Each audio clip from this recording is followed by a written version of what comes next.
Who was supposed to talk next? Oh, asking you guys. That's right. I already did my speaking. Okay, so the new life is unstable. Oh, that's right. Spirit says you need to announce before we go into this that if you wanted to hear the debut of my telesummit, and you can go to www.medicinewoman, that's with an A, the number 4, the letter U.com, and right there on the front page, and even in the sales offer, and even in where it says Healthy, Wealthy Evolution, there is a link that will take you to all the replays, not just mine, but all the other wonderful people that had been communicating and doing their telesummit for the Healthy, Wealthy Evolution with Brenda as the interviewer, right? Right. And it's been an honor and a pleasure to have you, Brenda, on the summit. And you are going to be coming back again for future interviews in the new year as we create a blueprint for 2013 and beyond. And I'm so honored to have your wisdom and your presence for sure. It was so cool, and thank you. It was so cool. You know, I love doing what I always do. But, you know, Brenda was bringing it out of me. And it's like, oh, here we go. And I'm telling all these, you know, my history, my story. And even Octarine says, oh, my God, that was a really good one. And then I had people that got it. They got what I was talking about. And then they made a testimony and stuff sent, and which was very beautiful and moving. And I love when people get it, because that is a great confirmation that we're doing the right thing. So Jen has a little bug that's bothering here, and it's like, so what's about irritation? What do you need to face? What do you need to look at? I don't know. Okay, so one of you will talk about this issue. The new life is unstable in the beginning. Well, what I was going to say about what you just said that I'm going to say now. Oh, okay. Is go for it. That when you said it's nice when people get it, sometimes it feels like we talk a foreign language to some degree. Yeah, for me and you, it's just like chit-chat. Yeah. But to the rest of the world, they're like, what? What are you talking about? You're over here, blah, blah, blah, blah. And we're like, then catch up. Here's a dictionary. Get on board. You'll be able to join in the conversation. Get a clue. Ding, ding. There goes the clue bus. Okay, now that's just the negative Jen there. That's all mad. And see exactly. You can watch just one get fly. it. This little clue of a fly is coming in and buzzing. That's only the by irritation is okay. And this is how people aren't getting it. Exactly. Just get it. Would you like to heal that lens, Jen? Perhaps. So maybe you can stop seeing people not getting it and actually see people get it. That's a cool thing. So if the buzz comes back, then we'll know you didn't get it. Okay. All right. Anyway, but I was just reflecting that it is awesome when you have that affirmation that it is. People chime in and are right on board. Yeah, and it definitely.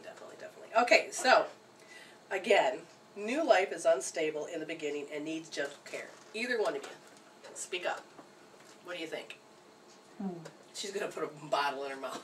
Water bottle, that is. So, Brenda, you may go.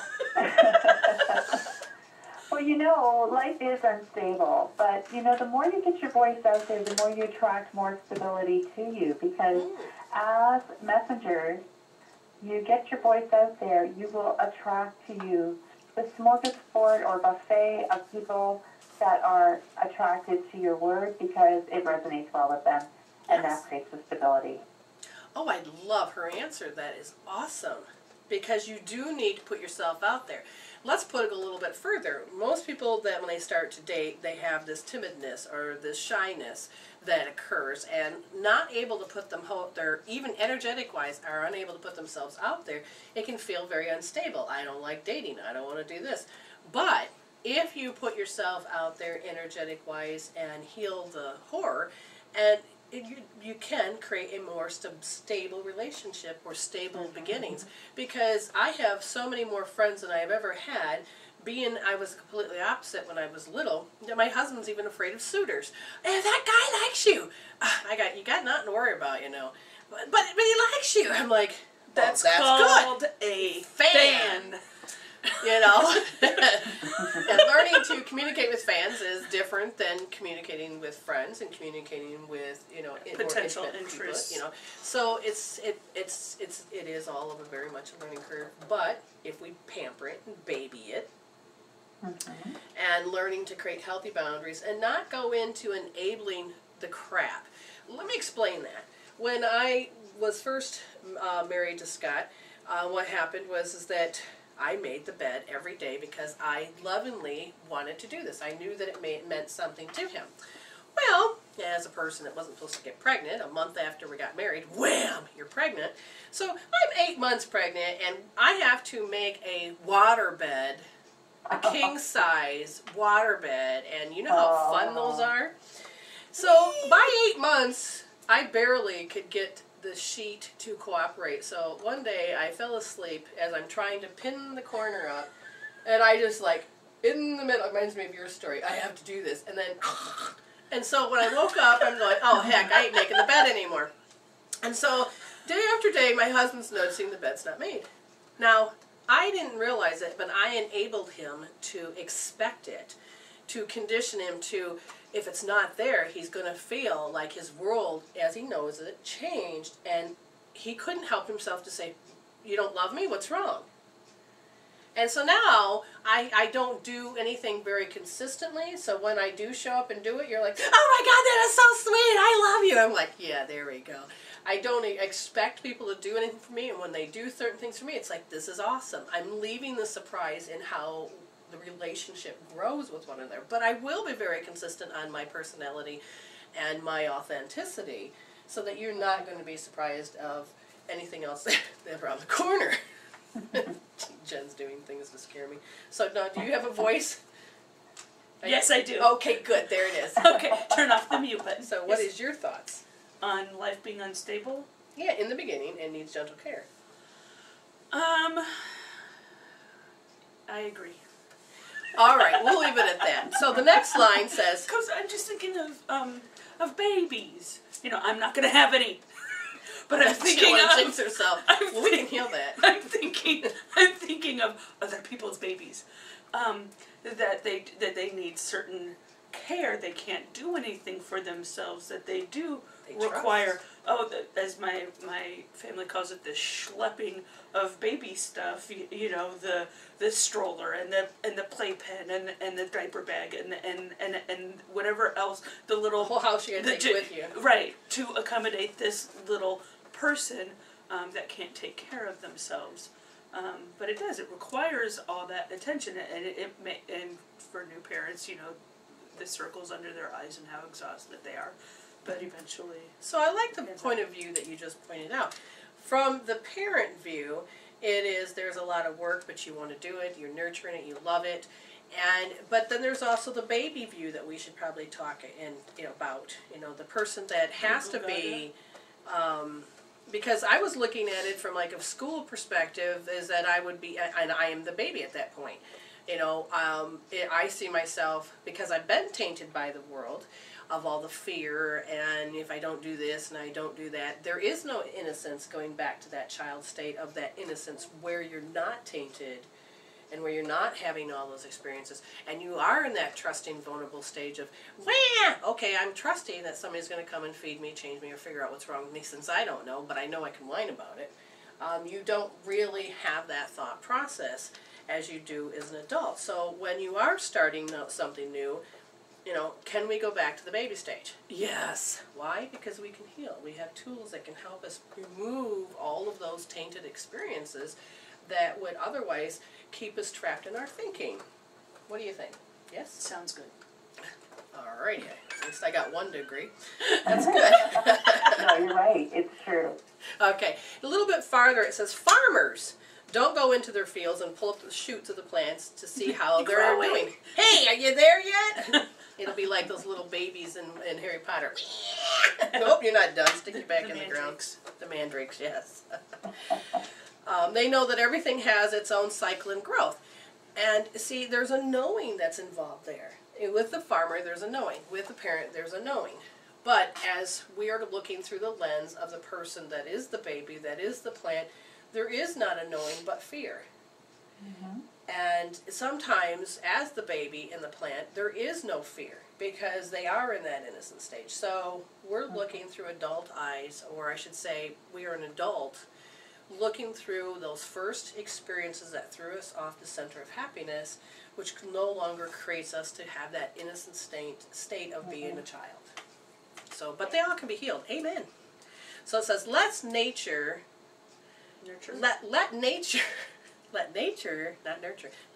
take its course. Find other things to focus on right now. Simplicity, small steps, or the order of the day. When the time is right, you'll see the miracle. And as we brought this up, this had to do with being frightfully overjoyed. And there are repetitive things. And do we want to change those? And yes, we can unlearn or we can learn whatever we need to do to help us take and move into a different direction. And as far as a coming to life, it is waiting for the cycles. When they talk about cycles, I call that the unfoldment path. It is the unfoldment. It's the waiting room. What do I mean by that, Jen?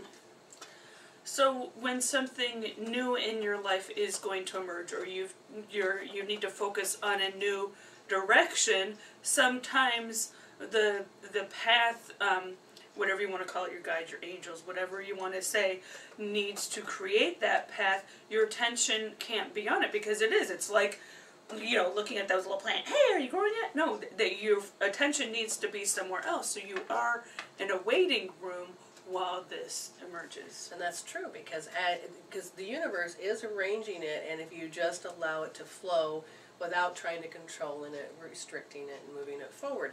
So the waiting room. So what would you normally do, and how would you act in a waiting room, is what I usually ask people. Well, yeah, you bring a book, or you bring a puzzle book, or something to entertain yourself. Right, or music, so that you don't have to engage with others if you don't really want to. That would be me. Because some people in the waiting room, they don't know how to act and interact with each other. Since you're a nurse, why don't you tell us what you see people doing when they have to wait? Well, they do a lot of fidgeting, or it looks like they are not there, and they look down at the ground a lot. Assume that role of anonymity, and just try to escape from the situation, usually. Now that's interesting, because my experience of watching people in the waiting room, they've got to complain, they've got to fight, they've got to be the center of attention. Now that's very interesting to see, is that there's all these different variations of what people do in the waiting room. Well, I think it depends on the anxiety level of the people that are in the waiting room. Ah, very good too. Oh my gosh, that reminds me of with my ex-husband and I, when we were going through the testing of, why we weren't getting pregnant. There's a hidden story behind that laugh, but go ahead. Anyway, yes, there is. That's a knowing laugh. So I was going through, I can't even remember the name of the procedure. I just know it was painful when I'm on the x-ray table and they're shooting that dye inside you, so that can be the radiologist or whatever can determine what your path is or whatever on the inside. Oh my, I think, heavens, I don't ever have to go through that again. But he was in the waiting room, and yes, it was nice that he could show up and all that kind of stuff, and he brought a book with him. And then after this procedure that I went through, he's explaining to me what the waiting room was like, how awful it was, and all these people, and they're sneezing on him, and the reality that I love to create for myself at that point in time. But hearing his perspective on the waiting room and how he didn't want to be there, even so, then there's two sides of the story: the person that had to go through whatever the procedure was, and then the person who's waiting, and then those worlds might collide. I think that's interesting to point that out, because I've had to go, we were on vacation, I couldn't breathe. And I kept saying, I have to go to a doctor's, I have to go. Not on vacation, you can wait till you get home. And I'm like, seriously.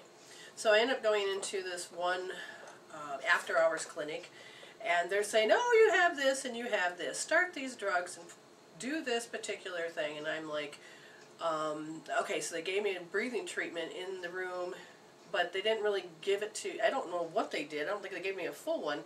And then they set me off. And we go down the road, and all of a sudden, I could no longer breathe. I'm having an asthma attack. I'm using the inhaler they just gave me, and it would not go. It basically ran out. It was like, what they do? It's like They gave you an empty. and I'm breathing it in. I'm doing like I'm supposed to, and so then up ahead was a hospital.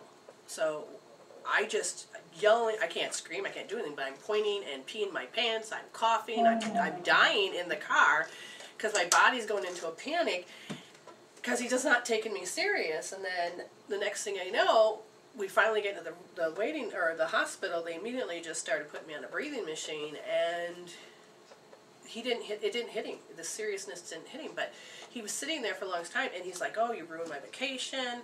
You know, hurry up. We've got so many plans to do." It's like all of the things. It was like my fault, and this again reminds me of being a kid. It's my fault. All I know is that they kept me there 6 hours because literally they had to make sure that everything was going to stay open. There was something in the air that, because I was in another state, I was down in Florida, and whatever was in the air literally caused me to immediately close up, and my body just kept having this reaction. They had to give me a couple of steroid shots just to get my body to say, behave, to get ahead of the overwhelming of what was happening. So it's interesting because it's very important to know who we are, because if you listen, there's 3 distinct stories about these what we're talking about, and you can all of a sudden start seeing the pattern. People don't take me serious, and they want me to hurry up. It's always my fault. Now, it's important to understand that these phrases do not have to control your world, but it's very important to understand that they are part of that foundation that actually creates the present moment, your reality, and your future. Right, and yeah, I'm sorry that I had to experience this great deal amount of pain, but it's going to be lessened. Yeah, it really wasn't that bad because your experience in the waiting room was more awful than what I was going through. So your voice don't count is what I'm hearing. Right. So now when you think about it, when you've been in the waiting room, we haven't really heard your side. We asked you to tell us what you saw, but what kind of person, or what happens to you when you have to wait? You've heard our stories. Yeah.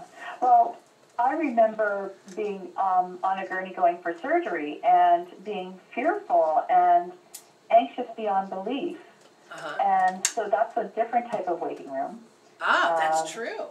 You know? Oh, yeah. Your life is in the balance, and you're in the hands of other people. Oh, my God, I forgot and you about really that, start to realize when you start looking around from the gurney looking up that your perspective is like a holographic version of what reality is based on your perspective. So when you see the surgeon coming, he has a perspective. He's got this procedure, he's going to do this and this and this, and it's just another day for him. When True. you're laying on the gurney, you're looking up and you're going, is this the day that I'm going to be able to wake up after the anesthetic? What's my life going to be like? What's the recovery? You know, it's a whole different perspective depending on what side of the waiting room or the procedure. You know, your life hangs in the balance, whereas somebody else, it's just another walk to the park. Yeah, that is true. I never thought it from that direction. I really appreciate your opinion. Can you hold on just for a minute while we take a little commercial break? Love to. All right, thanks. We're back, Rory. Oh, hey, we're back. All right, click the thing. Yep. Hi, we're back. Yes. Hi. And all right, so now I gotta remember. It's always that readjusting for me. And it's funny because I was explaining the other angle was when my ex-husband went through his surgery and how I was supposed to behave and the rules and restrictions there. And, you know, his surgery, we had to be there like at 5 or 6 in the morning. But, you know, I wasn't supposed to complain about that because he was going through surgery. And so then everything had to be catered toward him. So it was the complete opposite of, you know, the comfort and everything that I was supposed to enjoy from my procedure. And I did tell him after mine, I said, I appreciate that you had this awful experience, but you can tell me that when,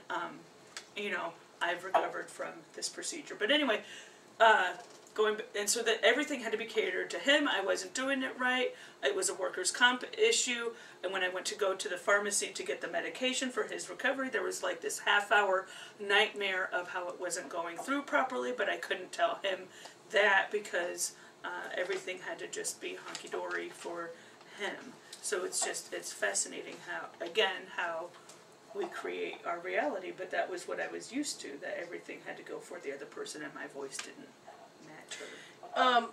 When we started talking about today's show, we were talking about how, you have to refresh my memory, but the empath of what I was feeling was that I wasn't...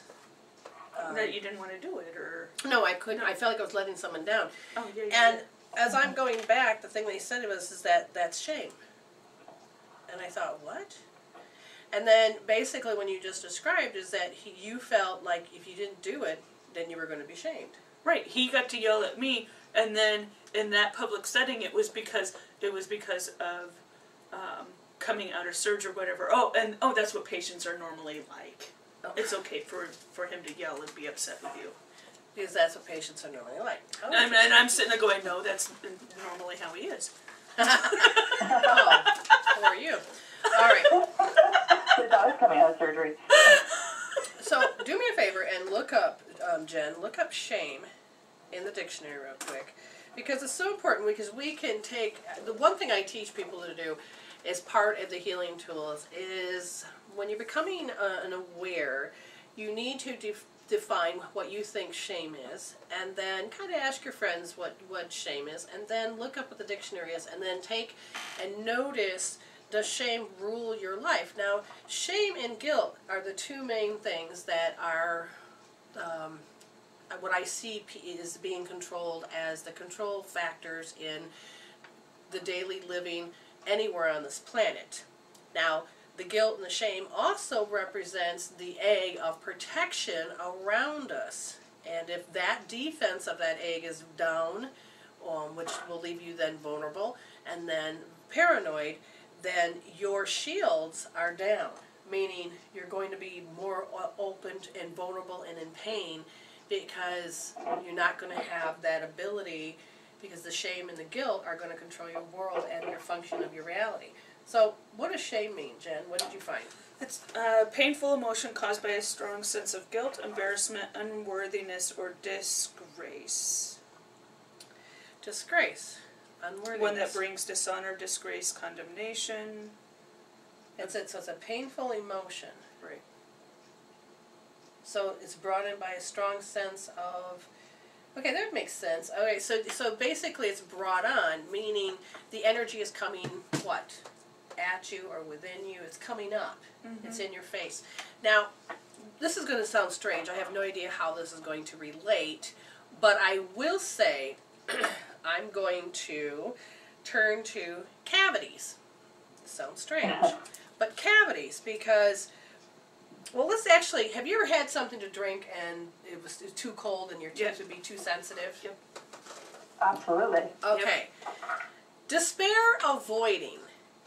They are engaged in a systematic grief avoidance and depression, deflection, deriving from emotional deprivation and excessive responsibility in childhood. Now, what's funny is I looked at that and my teeth were hurting. Yes, I'm like, oh my God, that's really cold. And for the split second, I says, what was I just trying to avoid? The despair of having to just tell my husband that my dissertation was not accepted. And I'm thinking, I don't even want, so what does that mean? And, you know, it's a big thing. I don't look at it as shame, but it's a big thing. Other people would be like, don't tell the whole world that. That's bad. Because then you'll be able to feel their despair. Now, being an empath, I probably shouldn't have thought about it. You don't want to feel, don't say anything like that because you don't want, because it's just gonna be pity. But it goes back to shame. You're embarrassing me. So I was avoiding wanting to have that interaction, knowing there was going to be a part of, look up despair, a part of, what do you call it, despair can also be skid row, hitting rock bottom, that despair of pain and grief, but I was avoiding it to some degree because I did not want to go there. I didn't want to have that interaction, conversation, or chit-chat. But I knew I would have to some degree because it had just hit me like a ton of bricks because I wasn't expecting that. I mean, rewrite is fine, but this was more than a rewrite. They said your whole format's different, wrong. You need to change everything. And I'm like, that would have been more work than to have to rewrite 34 pages, you know. So, but you didn't want to disappoint anybody either because the expectation was there that you were going to complete this and it was a done deal and you've had a lot of people cheerleading for you. Yeah, I spent 5 years doing it. Yeah. I mean, it's my book because it was over 48,000 words. You know, you're talking about 100 and some pages. So I see it as a good thing. But I think if I was told that I was writing my book, I probably would have sabotaged myself somehow. But it is. It's that despair, but I was trying to avoid it, and my teeth were hurting. And then, so anyways, what did you find with the definition? So despair is to lose all hope. And for me, my business is called Giving Hope, and I'm in the business of giving hope to people because people come to me and they're like, "Oh my God, my life is hell," blah blah blah blah blah, and that's where they're actually asking for hope. And that is where I go in and I do my best to help them connect the dots, give them a tool. And if I could just get them to use the tool, then their ray of hope will be able to shine through and their hells would be, started to be dissolving. Is there anything else? To be overcome by a sense of futility or defeat. And that did. It felt like I was defeated. Absolutely. But again, it's how do we respond to it? Now, let's take heat sensitive. You ate something too hot. Again, your teeth would hurt. Helplessness, resentment. They are experiencing suppressed anger over felt powerlessness. It arises from having been systematically oppressed and or shamed induced over the personal potency. Now, again, I was drinking cold water, but then I was also eating hot food, and my teeth hurt. I'm saying, both? Oh, good God, what's wrong with my teeth? But I was helpless, and in a way, you're supposed to go into automatic response. And I know myself, I don't have to be that way. So I says, okay, do I feel resentful? Is group conscious telling me that I'm supposed to be, helpless, and do I have to be resentful? And yes, that's what I got. And I thought, oh, okay, so I was really dividing out what group conscious was telling me that I had to be based on this experience that I had. So I'm learning more about my true identity versus what my identity is told to be. Does this make sense? Okay, so by talking about the cold and heat, do you guys have any stories or you good? Good. Okay, I got one good. Okay. Oh, okay. Okay, how about cavities? Now, here's an interesting thing. Now, I can muscle test you on this. Cavities. Violation issues. They have to deal with multiple life issues that they are therefore haven't been able to handle, that must be handled now around boundaries and responsibilities. And that's what we've been talking about. And we think about how many people today have cavities, and they're trying to say it's just food and crap like that, and it's so much more than that, because we are constantly being violated. And the more that we wake up, the more violation we do feel exists. Well, yes, we don't realize we've been violated until we realize a different reality. Exactly. And okay, so then the placating of people who have been violated, because I've got all my stories that can go with this, and you talk about that awakening, and if we are on that large scale awakening where systems are crumbling, we're all coming together. Your system no longer needs to exist because it's been oppressing this person, yada, yada, yada, yada. So we're all awakening. I go back to the idea of the politicians that right before the election were talking, Aiken was the one that was talking about, the God intended rape, that You know, if you know, a woman has the ability to shut it down so that they don't get pregnant from it, and all this kind of thing. And, you know, and I have a sensitivity toward the idea of rape because of my personal experience with that, so that when some expletive person is telling me that it, you know, that it's God intended or that sort of thing, that's when I get pissed. And so then you talk about violation, and everybody's having these cavity. You know, I'm not sure where I'm going with this, but it's the group consciousness and everybody else. The placating of it's okay. It doesn't matter that you went through that. You'll know what to do with it. It's okay. It's not a big deal. Oh, the bleep it isn't. Correct, but there also, it's that group consciousness telling you that you have to look and feel and act and be this way. A certain way. That's why it's so interesting for me as the empath to know that as more that I heal these issues and hells, I have to really decipher, is it me? Or is it the world? Or is it the people around me? Is it the history repeating itself? Where is it that, you know, because the more I start to dive into, wait a minute, that's not me. It's not my consistency of who I am. Just like when I walk by and I'm like, oh, I don't care. And you're like, wait a minute. All right, that's an anomaly. She don't do that. There's something going on. That's a clue. And right. she knows, just like I know, that's not who I really am. Right, that's kind of sticking out. Yeah. That's the ego stepping in to protect you from the group consciousness, to keep that separation there. Explain. And now, in which aspect are you looking at that I'm finding out that it's different, or that it's, I don't care? That's a difficult one, because it depends on your perspective of reality in the hologram. This is true. All I know is that the more that I have healed the emotional body with that actually takes care of the mental body, the more that the caudate nucleus that can either hold joy or fear, the fear being resolved, the natural tendency of joy starts to return.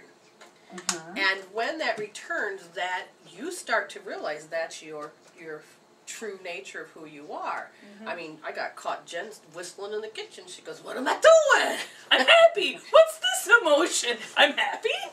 I said, you finally got enough hell out of the way that joy can fit into the and that it's safe for me to express it also. Yeah, and without thinking twice, you were just being it. So all I know is that when clues pop up, that's a form of synchronicity, listening to my higher self that says to me in my reality, wait a minute, something's not up, or something's up, something's going on, and to pay attention to it.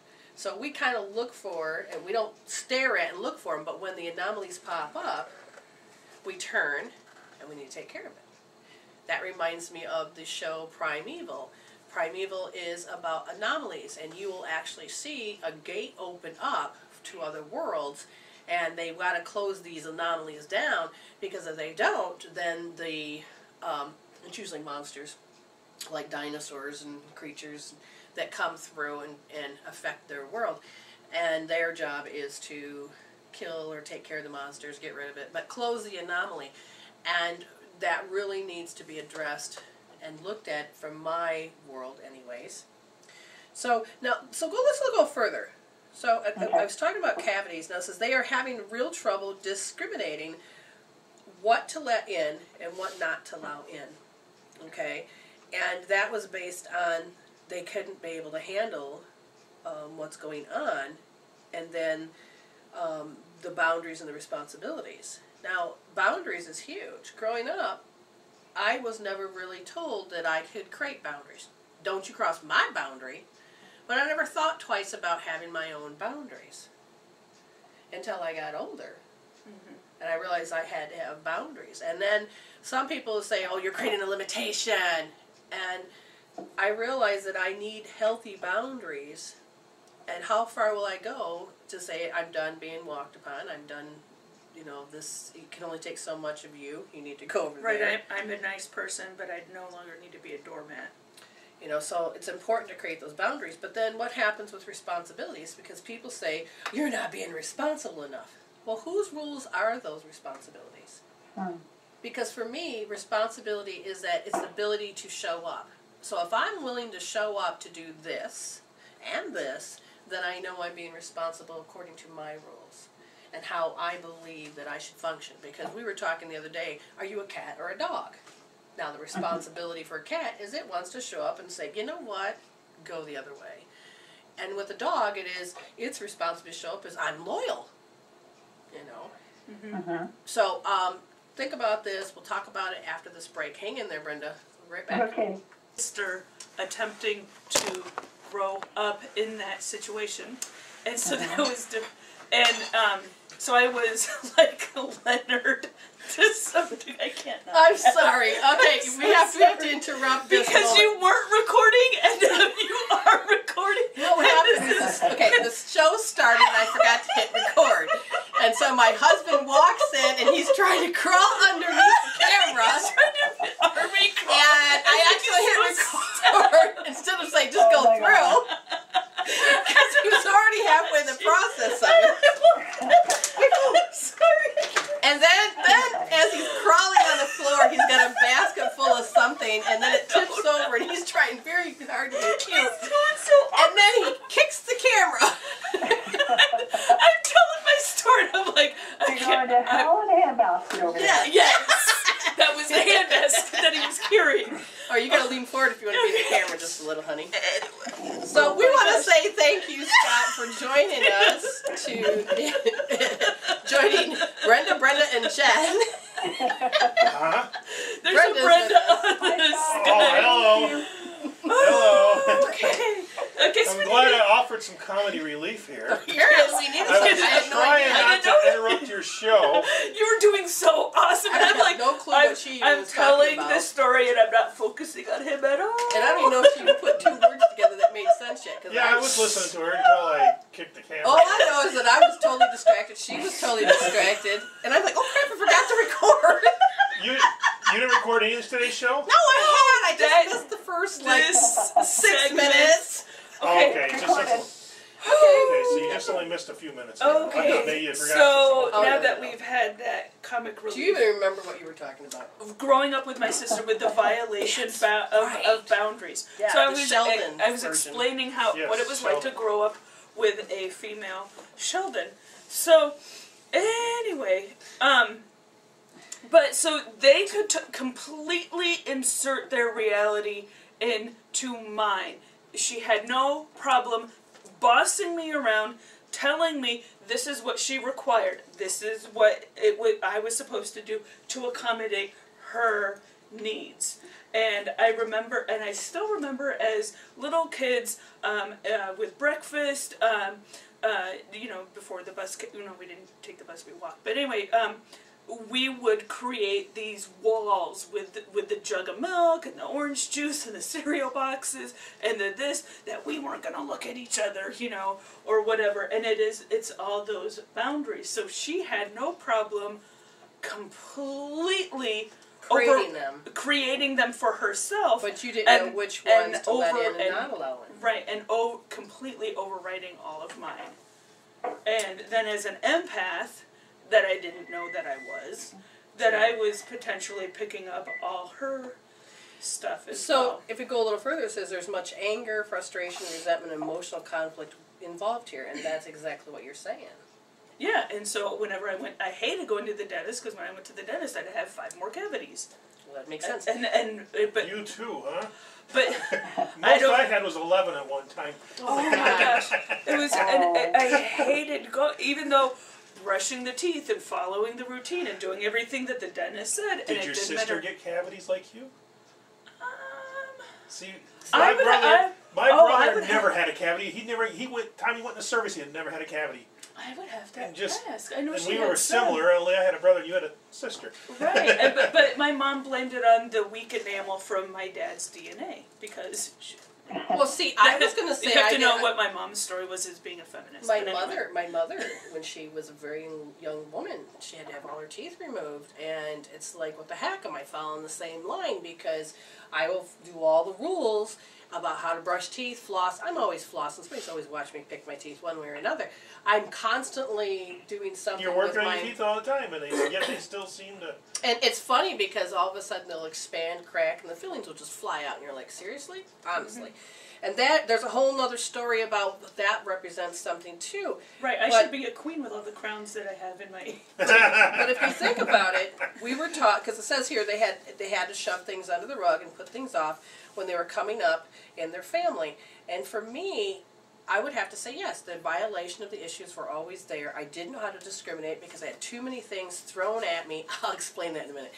Too many things thrown at me, and I didn't know how to, so I would be correct in one issue, and then I would get yelled at by somebody else. So then I would be correct over here, and then I'd get yelled at by someone else. So I never knew how to, what let in, what not to let in, so I used to just start shutting the world out.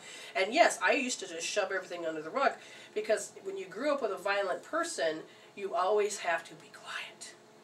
You know, so you learn to very it comes down to a safety issue, doesn't it? Exactly, learning how to survive. And then I was, and I've talked about before how I was the mascot for our family with the dysfunction that was going on with the alcoholism that was present, that I was the mascot, so I got to be the clown, I got to do all this stuff, to do the song and dance, so don't look over here, because you're gonna, no, and so then but it was still, but then I wasn't allowed to have any emotions about the situation. I had to shove everything along with. So there was, and I've talked about that before, that there was the dysfunctional environment, but then there was being the empath and seeing all the dead people and everything like that. No, couldn't talk about that. So all that was being shoved below the surface as well. And it was like, I'm going to put on a happy song and dance, and you're going to see that, and that's all you're going to focus on. You know, so basically your enamel wore down because you had to put a song and dance on it. So you had to always put a front. Now, going a little bit further, cavities in adults are different than in children. But before we go there, I had said breaking or losing fillings, immobilized. And that's what I feel like. It's like sometimes I'm unable to move forward, and my husband and Jen have been really witnessing how I have steadily done everything I possibly can to move forward. I don't hesitate, I just do it, but it seems like I'm being hit by a brick wall. But then there's times that it's just like, what the hell? You're immobilized, you can't move. And there's a part of our will that has been based on survival that I can't go in that area without knowing this, without having our issues come to the forefront. So it's important to understand what they are, but not just to talk about them in theory, but to actually take an action and use a tool to dissolve those from the foundation. Now, they also say it's about clearing up those old patterns and issues and decision-making, taking a stand and understanding what's happening. So, you know, that makes sense of why all of a sudden my feelings are just kind of like popping out of the woodwork. You're not going to be here. Now, cavities in children. Why are they doing this? That is a statement. There is much more conflict about what they are receiving and about significant family problems to which the child is reacting with anger and despair. They are feeling that they are getting rotten nourishment for whatever reason. And if you look at your situation, Scott, your mother was great, but your brother used to just pound on you, and you're like, help me, mother. It's in the same situation. Exactly. As Jen. I didn't. Where's the Some boys are adultness? able to fight more, you know, because it just was a thing. Yeah, but you would have loved to have just had somebody step in and say, stop it. Like Jen. Right. Yeah. And there's no way that I could overpower my sister in any way, being the youngest, so I didn't have the abuse coming from the parents, but it was from the sister, and it was, could you, and then I would get in trouble for being the tattletale, and I'm like, and then go work it out among yourselves, and my sisters are really going like, and it's like, oh my God. How much love, are you off to college yet? Have you finished it? Are you a genius? Could you graduate early? So now, what we've been talking about, Brenda, does this relate to anything in your life? So many flashbacks. While you guys are talking, like so many different stories are popping up and everything else. But cavities, as an adult, I seem to still be having cavities, and it's like, oh my God, it's like I revert right back down to that 5-year-old that was writing her will before she went into the dentist office. I did that too. What? You write your will, last will and testament. That goes to my grandma, and, Exactly. that goes to my brother. And, It's the funeral march as you're going in. It's amazing how you can be crippled and put back into the fear zone. Yes. Yeah. Whenever you have those moments where you become vulnerable again because, you're going to be assaulted with a needle and Talk about violations. picks and mechanical devices and noise. Oh, God, the and sound. you Just really don't hearing want the to be in drill. that hot seat, but you are. So it's like Oh, almost yes. like, you're being made to be accountable for your actions, whether you were flossing it correctly or not, Yeah. brushing properly. And right away there too, this last time I went to the dentist, I always fear, when they're probing and they're hitting the sensitive spots. And I actually had a wonderful, wonderful hygienist. I finally, in 50 years, have had a wonderful experience in the dentist's office.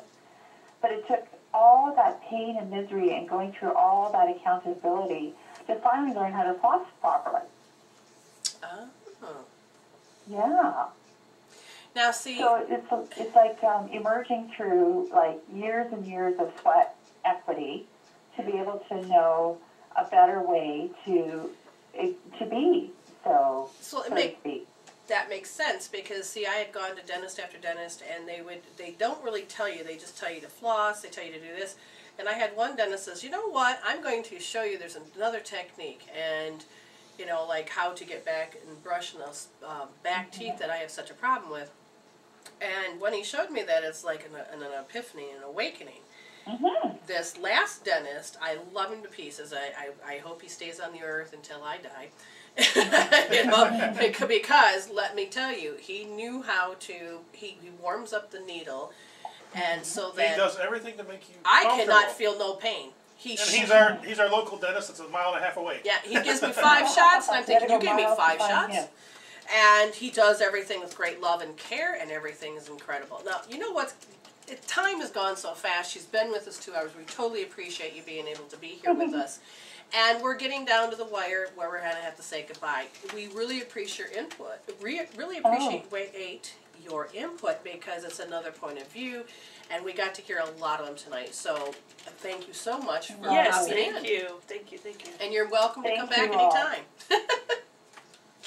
Yes, and Brenda, thank you again for last night and being on the Healthy, Wealthy Evolution and sharing your grace and your stories and your truth and helping to impact some wonderful people that never ever heard of you before. Yay! And sharing your gifts and also to putting together such an amazing package, a 3-2-1 package that you have. Mm-hmm. And I hope that your radio guests will take a visit over to your website and visit that page and take advantage of that for you as well. Well, yes, I appreciate that, and thank you. And we'll get together real soon. We'll have another telesummit, and I will keep directing people to our page. So we have to say goodbye now, everybody. Goodbye. Bye. For those of you who are wondering, what are these little tags at the end of my bracelet? Well, Mini pearl. Mini pearl. But what they are is that I have a story, and these are little precious stones that I have. What are they? I don't know. They look like jade. They look like whatever. But they're the price tags. I'm advertising. They're for sale. What jewelry I have here. Please buy them. If you want to know more, just go ahead and go to bbmw@doctor.com, which is At bbmw. dr.com, not the word doctor. I was going to say that and correct it. Oops. bbmw@dr.com. Thank you.